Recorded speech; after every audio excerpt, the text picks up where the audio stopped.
Right, so hello and welcome back to Books and Things and welcome to another video, and today I'm going to be doing my TBR or my TBR of possibilities for the historical fiction readathon.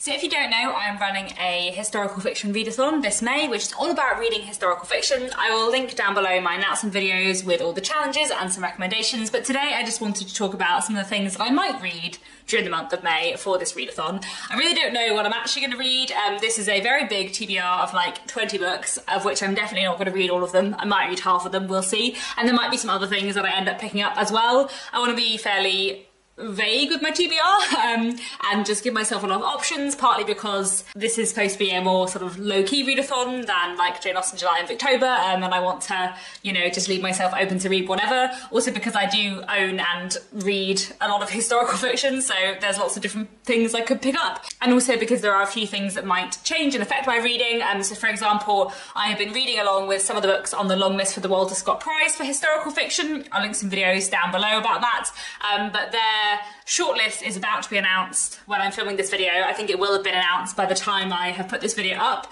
and it will be announced before the beginning of May. And I'd like to read the books on the shortlist, and I've already read 4 books that are on the long list, so it might be that I only have 2 books to read the whole shortlist, or it might be that I haven't read any of the books that are on the shortlist and I have 6 books to read that are on the shortlist. So I'll probably end up reading quite a lot of books from the shortlist for the Walter Scott Prize in May. Some of the books on the long list for the Walter Scott Prize I am putting in my TBR today because I'm keen to read them, and they're the ones I'm most excited about, but I might end up swapping some of them out for other books. And then also it is my birthday in May, so it might be that I get some books for my birthday that are historical fiction that I'm really excited to pick up. I also know that I'm going to be going to Bath in May because I'm doing an event, my first event as an author, which is super exciting, and Bath has a lot of fantastic bookshops, so I intend to do some book shopping in Bath in May. So I feel like I might be acquiring some new books in May which are historical fiction, which I might end up reading as well. Some of the books that are on this list are books that I don't own yet, but I'm quite keen to read quite soon. So basically my reading is very up in the air, but here is a big bunch of books that are historical that I may or may not read in the month of May. Let's actually get into some books. So the first challenge for the readathon is to read a work of historical fiction set in the country that you're from, and I have a couple of different things that I've picked out for this challenge, although some of the things I'm going to be talking about later for other challenges would also fit into this. The first 2 are books that I own physically, and the first one is Transcription by K Atkinson. So this book is set in 1940 and follows a woman who is doing some kind of work for MI5. I don't know too much more about it than that, but I think that should be very interesting. I do quite like K Atkinson. I've read 2 of her books before, Life After Life and A God in Ruins, and I'm keen to read more by her. And I think it should be quite an interesting read. I feel like quite a lot of it might be in the form of transcriptions because the character is like transcribing things. Yeah, flicking through it, there are quite a lot of bits that are in like play script form, transcription form. So I think that'll be quite interesting and a slightly different read as well. So looking forward to this one. This has been on my TBR for a little while, so I am really hoping to get to this in May. And then I also have The Trouble with Goats and Sheep by Joanna Cannon. This is less historical. I think this one is set in the 1970s. So this is set in the summer of 1976, and I believe it's about 2 10-year-olds investigating the disappearance of one of their neighbours. I've heard fantastic things about this book many years ago when it came out, and it was very popular on BookTube, very popular in the world in general, and I feel like this has been a book that a lot of people loved, and I was super excited to read it when I acquired it, and then I just haven't read it for ages, and I feel like I'm less excited now, but also I feel like I probably will really enjoy it, so I would really like to try and pick this up in May. I think my library also has it on audiobook, so I might listen to the audiobook rather than reading it physically, because I have less audiobooks on this list, so that might be one I listen to on audiobook in May. I just do really want to read this because it's been one I've been meaning to read to for so long, and I don't want to leave it to the extent that I have no excitement for it anymore, if that makes sense. So hoping I will get to this one in May as well. Then I have 2 books for this challenge which I don't own physically yet, one of which is Daughters of Night by Laura Shepherd Robinson. This is a book which was one of my most anticipated books for 2021, and I just haven't got around to reading it yet, but it's set in Britain in the 1780s. And I believe it's about a woman who is trying to get justice for another woman who has been murdered, who society kind of don't really care about her death because she was a sex worker. I've heard really great things about this, and it's one of those books that I just keep keep seeing everywhere and I've been meaning to read for a while, so hopefully I might pick this up in May. This is one of those books I'm thinking I might buy and or get for my birthday, so it might be one that I get to in May, but we'll see. Regardless, it is a work of historical fiction that I do really want to read at some point. Then also I have Learwife by J.R. Thorpe. I'm kind of assuming this is set in Britain because it's a retelling of King Lear, and King Lear is sort of set in a fictionalised version of England, I think.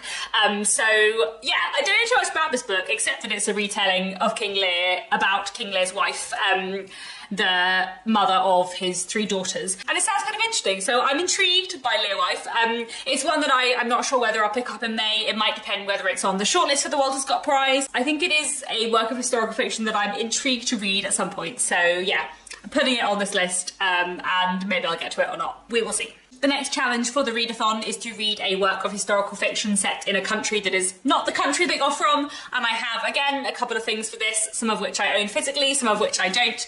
So here I have The Long Song by Andrea Levy, which I am very excited to read. I really love Andrea Levy as a writer. I really love her book Small Island, and I've just never managed to read anything else by her, but this sounds really, really interesting and really fantastic. So this one is set in Jamaica in 1800, 1831 and 1850. Really enjoy the dates on the spine here. And I believe it's about the relationship between a woman and her son during like the last years of slavery in Jamaica. It sounds like a really interesting read, a really interesting historical time period, and I really like Andrea Levy as a writer, so I'm very excited for this. Then I also have on my physical TBR Ghostlight by Joseph O'Connor. This is set in Ireland, this is set in Dublin in 1907, and I believe this is about the relationship between an actress and a playwright. I don't know too much more about it than that, but my dad really likes Joseph O'Connor and has been recommending him, so I thought I would give his work a try. This isn't too long, it sounds interesting, it's historical, so I might pick it up in May. And then there are also 3 books which are on the Walter Scott Prize long list, which I am pretty keen to read, which would work for this category. So I thought I would mention them here, and I might read them, I might not, depending on whether they're on the shortlist, etc. One of them is Fortune by Amanda Smith, which is set in 1920s Trinidad, and sounds really, really intriguing. I really like the 1920s as a historical time period, but I haven't read anything set in Trinidad in the 1920s, so I think that should be a really interesting time period to read about. Then there is also The Ballad of Lord Edward and Citizen Small by Neil Jordan, which I believe is set in late 18th century Ireland, and this is another one from the long list that just really intrigued me. And then there's also China Room by Sanjeev Sahota. This is one I'm very keen to read, actually. I think regardless of whether it's on the shortlist for the Walter Scott Prize, it is one that I probably will end up reading. This one is set in the 1920s in Punjab in India, and it's also set in 1990s Britain. I'm quite interested in Indian history, so I think this should be a really interesting read. And again, as I mentioned, the 1920s are a really interesting time period for me, and I think the dual narrative should be quite interesting. The third challenge is to read a work of historical fiction set in your favourite time period to read about. And I have 2 books that I've specifically picked out for this, neither of which I own physical copies of, but one of them, the first one, The Shape of Darkness by Laura Purcell, I do own on audiobook, and this is a work of historical fiction set in the Victorian period, in Bath during the Victorian period. Bath is one of my favourite places, so that's very exciting. And I believe it's about the relationship between a woman who is a silhouette artist and a friendship she forms with a young girl who is a medium, or is claiming to be a medium. I think this sounds like a really interesting read. I've read one other book by Laura Purcell before, The Silent Companions, which I didn't love. It was a fairly medium read for me, and there are a few things about it that I didn't like. But I did also read a short story by her within The Haunting Season, which is an anthology of short stories, and I really, really liked that short story. So I feel like actually maybe it was just the wrong book, and I feel like The Silent Companions was quite a few books ago, so it might be that I like her more recent books more.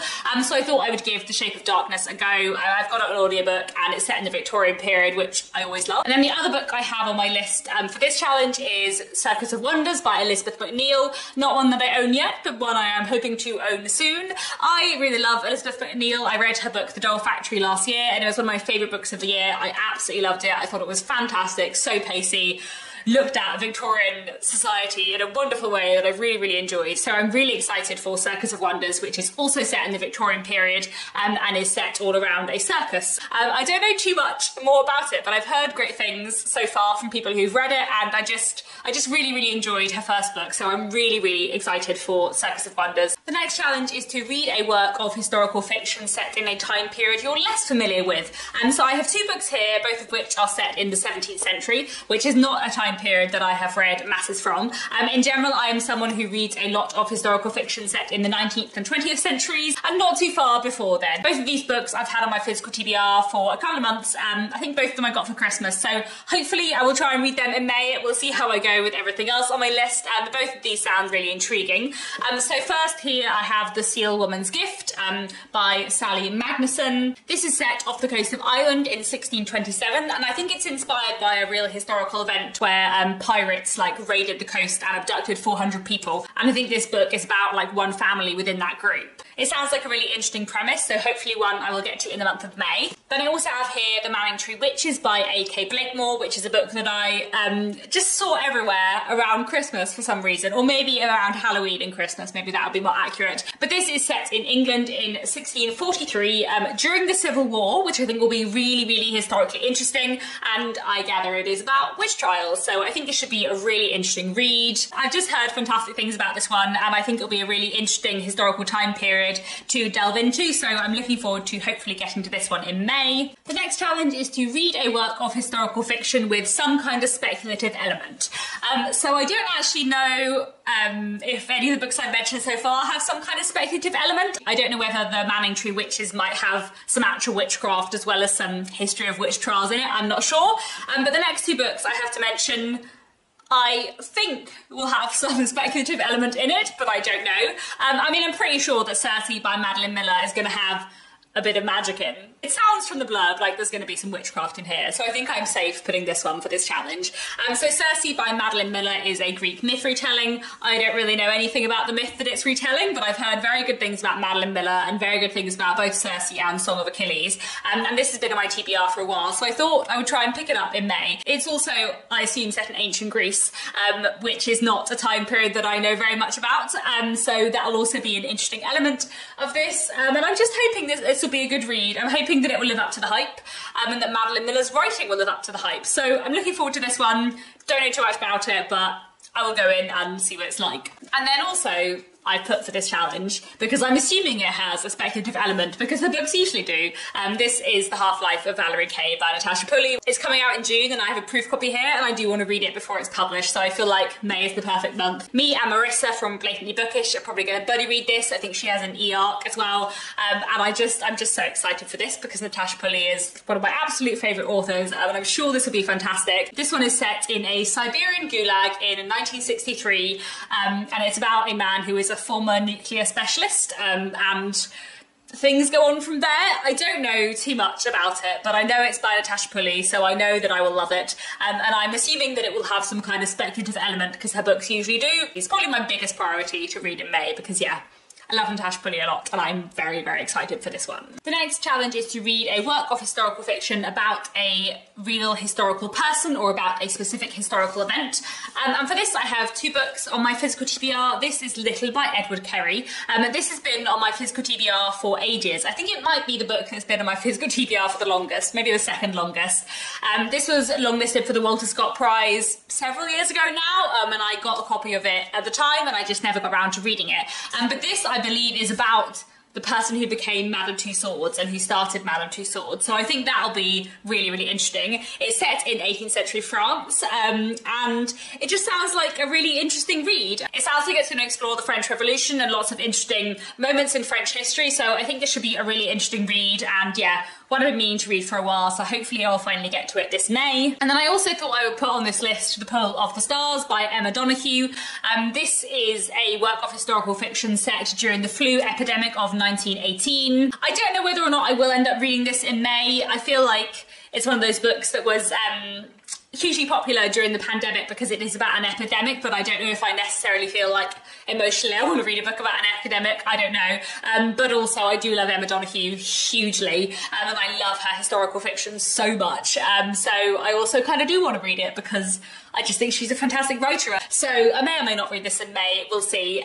But obviously it is about the real historical event of the flu epidemic and a bit about the First World War. So I might read this, we'll see. Regardless, I am excited to read it sometime, but it might not be one that I reach for this month. We will see.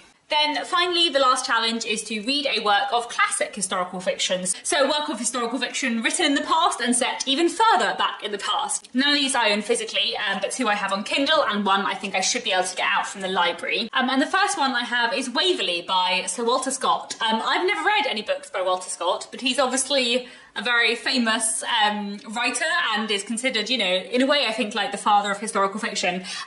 Certainly, like, obviously I'm reading along with the Walter Scott Prize, but I've never read any books actually by Walter Scott. Walter Scott was writing in the early 19th century. He's sort of a contemporary of Jane Austen, and I've been meaning to read something by him for a while and I never get round to reading anything. So I think I'm going to try and read Waverly in the month of May. So Waverly was published in 1814, but it's set in 1745, and it's set in Scotland and it's about the Jacobite rebellion, and I don't know too much more than that, but I think it will be a really interesting read, and I have just been meaning to read something by Sir Walter Scott for a while. So I think I'm going to give it a go in May, and we'll see how it goes. Then another potential book for this challenge is Lavondi by Anthony Trollope. So this is one of Anthony Trollope's historical novels. So this was published in 1850, and it is apparently a historical romance.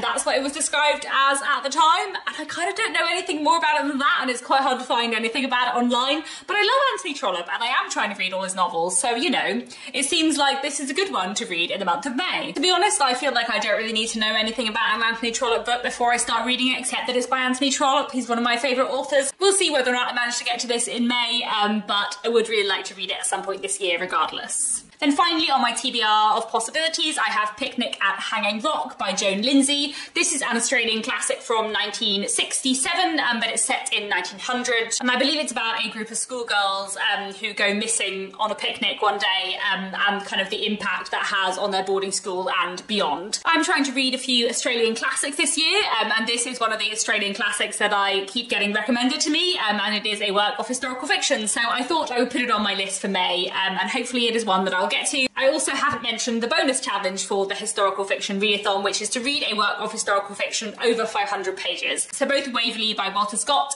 and Lavondi by Anthony Trollope are sometimes over 500 pages. In some editions they seem to vary between like 450 and 500 pages. So I will try and read one of these, if not both, and they will vaguely count for that challenge. I don't think any of the contemporary books I have are quite long enough, but we'll see. Maybe I am wrong about the lengths of some of the ones I don't physically own yet, so we'll see. Hopefully I'll manage to tick off the bonus challenge as well.